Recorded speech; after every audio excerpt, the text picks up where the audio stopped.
Quiet down, Matt Gaetz. Adults are talking. I'm S.E. Cupp. Welcome to Unfiltered.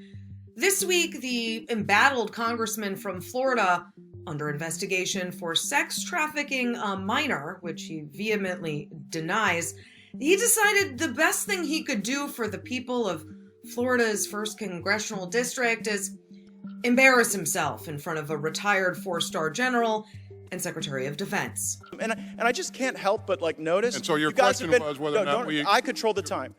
It was a pitiful display at a House Armed Services hearing when the Republican congressman played to the cheap seats in the culture wars obsessed MAGA land. He accused Secretary Lloyd Austin of being too focused on wokeism and socialism and not defense. What's Gaetz so mad about? Programs aimed at making the military more inclusive and diverse.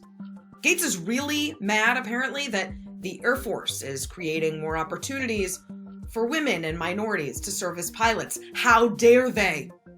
And I guess he's offended that the Army's addressing the underrepresentation of Black service members in the top ranks. Not on my watch. The military is also trying to combat extremism in the ranks because what Gaetz really doesn't want to talk about is the fact that at least 133 members of the Oath Keepers anti-government militia have military emails. And at least 80 of the defendants charged with January 6th offenses have some form of military service. But Gaetz would rather talk about wokeism. And so he did.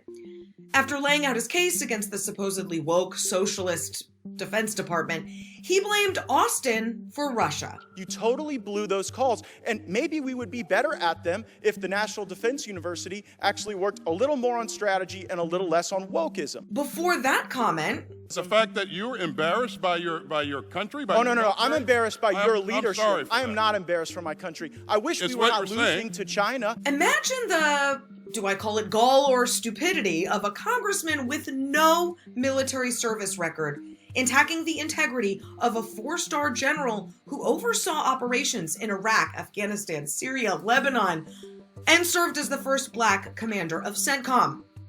Imagine being a U.S. congressman that one writer appropriately dubbed a selfie-seeking frat boy and telling a 4-star general, "You totally blew it and I'm embarrassed for your leadership." Like most things he does, it was a stunt for attention, even if the worst kind.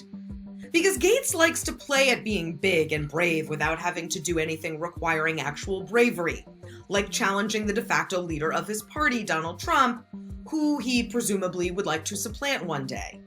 Or doing what's best for his party and Florida and resigning in the wake of an alleged sex trafficking scandal. No, he'd rather yell at a 4-star general and question his leadership.